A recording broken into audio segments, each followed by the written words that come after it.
أما بعد فأعوذ بالله السميع العليم من الشيطان الرجيم بسم الله الرحمن الرحيم يا أيها النبي إنا أرسلناك شاهدا ومبشرا ونذيرا وداعيا إلى الله بإذنه وسراجا منيرا صدق الله العظيم إن الله وملائكته يصلون على النبي يا أيها الذين آمنوا صلوا عليه وسلموا تسليما صلی الصلاۃ والسلام علیک یا سیدی یا رسول اللہ وعلی آلک واصحابک یا سیدی یا حبیب اللہ۔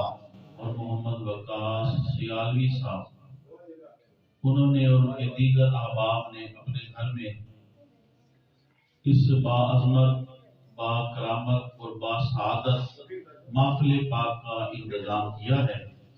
قرآن مجید 22ویں پارے سورہ احزاب کی جو آیت کریمہ میں نے تلاوت کرنے کا شرف حاصل کیا ہے، اللہ رب العزت نے ارشاد فرمایا یا ایھا النبی، اے نبی صلی اللہ علیہ وآلہ وسلم، آپ الحم سے لے کے والناس تک پورے قرآن مجید کا مطالعہ فرما لیں۔ اللہ رب العزت نے جب بھی میرے اور آپ کے پیارے آقا صلی اللہ علیہ وآلہ وسلم کو خطاب فرمایا، بلایا، مخاطب کیا، تو کبھی بھی نام کے ساتھ آپ کو اللہ رب العزت نے خطاب نہیں فرمایا۔ پورے قرآن کے اندر آپ کو یہ نہیں ملے گا یا ایھا المحمد صلی اللہ علیہ وسلم۔ آپ قرآن مجید کا مطالعہ کریں، آپ کو ملے گا یا ایھا النبی، اے نبی صلی اللہ علیہ وآلہ وسلم۔ کبھی آپ کو ملے گا یا ایھا الرسول صلی اللہ علیہ وآلہ وسلم۔ کبھی آپ کو ملے گا یا ایھا المزمل، کبھی آپ کو ملے گا یا ایھا المدثر۔ تو اللہ رب العزت کی بارگاہ میں 1,24,000 کم و بیش انبیاء رسول کا بڑا مقام ہے، لیکن جو مقام اور جو عظمت میرے اور آپ کے پیارے آقا صلی اللہ علیہ وسلم کو عطا کی ہے، وہ شان صرف اور صرف حضور رحمت عالم صلی اللہ علیہ وسلم کا ہی خاصہ ہے۔ نعرہ تکبیر، نعرہ رسالت، نعرہ حیدری، امام اہل سنت۔ سب نبیوں کے رتبے بڑے ہیں مگر میرے آقا کا منصب جدا ہے۔ ہم نے اپنے بڑوں سے سنا ہے، صرف اللہ ہی ان سے بڑا ہے۔ بعد خدا بزرگ کوئی قصہ مختصر۔ تو اللہ رب العزت اپنے پیارے محبوب صلی اللہ علیہ وسلم سے اتنی محبت فرماتا ہے، آپ کو اتنی عظمت اور مقام عطا کیا، یہاں تک کہ اگر کوئی بگاڑ کے بھی آپ کو پکارے، اللہ اس لفظ کو منع فرما دیتا ہے۔ اب اس لفظ سے اے میرے محبوب کے غلاموں آپ نے نہیں بلانا، کیونکہ اس سے کوئی اور کوئی مطلب لیتا ہے۔ اب تم نے رائنا کہنا ہی چھوڑ دینا ہے، اب تم یہ کہو انظرنا، یا ایھا الذین آمنوا لا تقولوا رائنا وقولوا انظرنا۔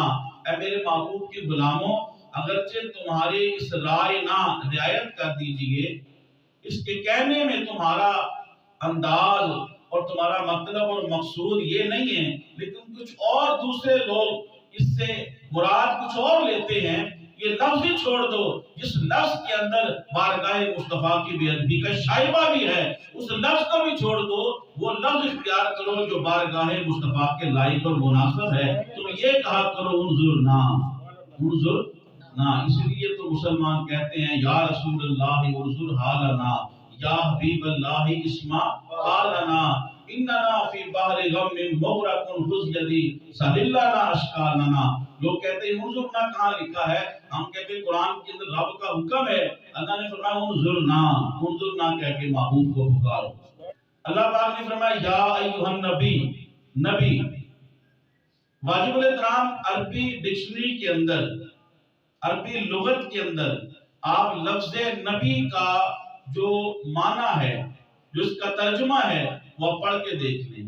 لفظ نبی کا معنی ہی ہے خبر دینے والا، غیب کی خبر دینے والا۔ جیسے لفظ ساجد ہوتا ہے، سجدہ کرنے والا، مسجود جس کو سجدہ کیا جاتا ہے، عابد عبادت کرنے والا، معبود جس کی عبادت کی جاتی ہے، خالق پیدا کرنے والا، عبد الخالق پیدا کرنے والے کا بندہ، علی حاضر القیاس۔ اسی طرح آپ عربی لغت ڈکشنری میں جا کے دیکھیں کہ لفظ نبی کا معنی کیا ہے، تو لفظ نبی کا معنی ہی یہ ہے کہ جو غیب کی خبریں دیتا ہے۔ یا ایھا النبی، اے غیب کی خبریں دینے والے، اے غیب کی خبریں دینے والے۔ جب خدا ہی نہ تم سے چھپا، جب خدا ہی نہ تم سے چھپا، تم پہ کروڑوں درود۔ تو واجب الکرام اعلیٰ حضرت نے لکھا، اس کا مفہوم یہ ہے کہ جب رب کی ذات ہی حضور سے پنہا اور پوشیدہ اور چھپی نہ رہی تو پھر اور کیا غیب حضور سے چھپے گا۔ اللہ پاک فرمائے یا ایھا النبی، اے غیب کی خبریں دینے والے۔ مشکوٰۃ شریف کے حدیث پاک ہے جس کا مفہوم یہ ہے، ایک چرواہا بکریاں چلا رہا تھا، اس کے بکریوں کے ریوڑ میں سے ایک بھیڑیا آیا اور بکری کو پکڑ کے اچک کے لے گیا۔ چرواہا بھیڑیے کے پیچھے بھاگا، یہاں تک کہ کوشش کر کے اس نے بھیڑیے کے منہ سے اس بکری کو چھین لیا، بچا لیا۔ تو وہ بھیڑیا دور جا کے ٹیلے پہ کھڑا ہو کے کہتا ہے کہ تو نے مجھ سے میرا رزق چھین لیا ہے۔ صاحب مشکوٰۃ شریف حدیث پاک کے اندر لکھتے ہیں کہ بھیڑیے نے جب بولا، کلام کیا، تو چرواہے نے کہا بڑی عجب بات ہے، بھیڑیا بھی کلام کرتا ہے۔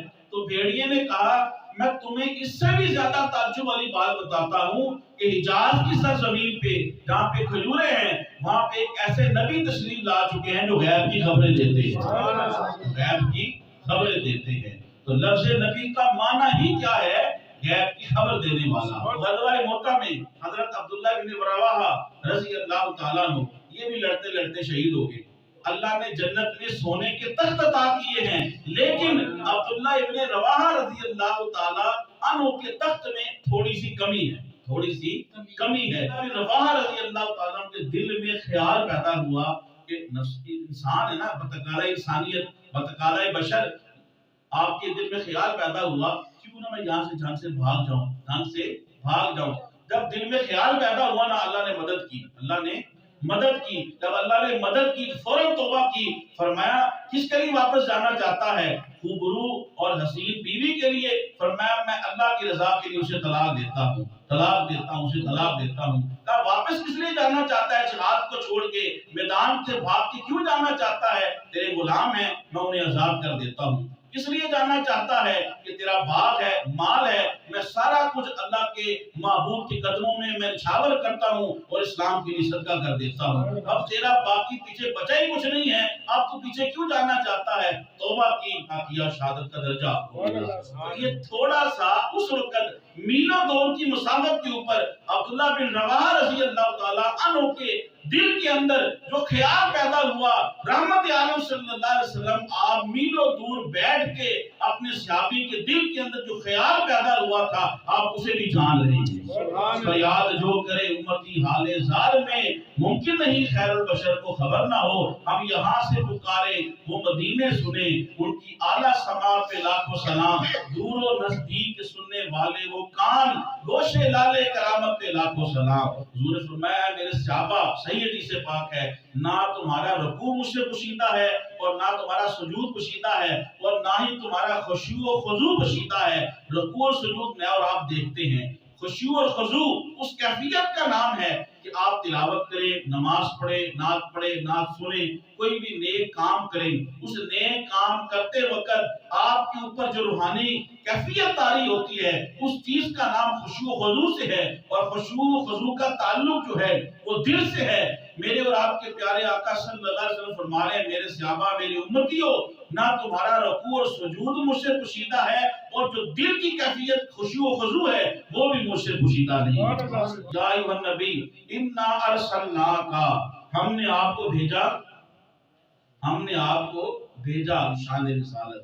اللہ حضرت نے کہا خلق سے اولیاء، اولیاء سے رسول، یعنی مخلوق سے افضل اولیاء، اولیاء سے افضل رسول، نبیوں سے بھی افضل رسول، خلق سے اولیاء، اولیاء سے رسول، اور رسولوں سے بھی اعلیٰ ہمارا نبی۔ تلک الرسل فضلنا بعضهم علی بعض، یہ رسول ہیں کہ جن کو اللہ نے بعض کو بعض کے اوپر فضیلت عطا کی ہے۔ تو سارے نبیوں میں سے رسول اور سارے رسولوں میں سے افضل رسول جو ہیں وہ میرے اور آپ کے پیارے آقا صلی اللہ علیہ وآلہ وسلم ہیں۔ فرمایا یا ایھا النبی انا ارسلناک، بے شک اے غیب کی خبریں دینے والے ہم نے آپ کو بھیجا، کیا بنا کے بھیجا؟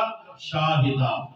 اس کا معنی ہے گواہی دینے والا۔ گواہی وہی دیتا ہے کہ جو موقع پر موجود ہو اور سمع و بصر کے ساتھ، یعنی دیکھے بھی اور سنے بھی، اس کام کو دیکھے بھی سنے بھی، وہاں پہ موجود بھی ہو، تو پھر وہ اس وقوع کے اندر وٹنس شمار ہوتا ہے، گواہ شمار ہوتا ہے۔ میں نے آپ کو شاہد بنا کے بھیجا، آپ گواہ ہیں۔ کس چیز کے گواہ ہیں؟ فرمایا آپ اللہ کی وحدانیت کی، اللہ کی توحید کی آپ نے گواہی دی۔ سوال یہ ہے کہ سارے نبیوں اور سارے رسولوں نے گواہی دی ہے اللہ کی توحید کی، تو فرق کیا ہوا؟ فرق یہ ہے 1,24,000 قوم و بیش انبیاء رسول نے اللہ کی توحید کی گواہی دی ہے،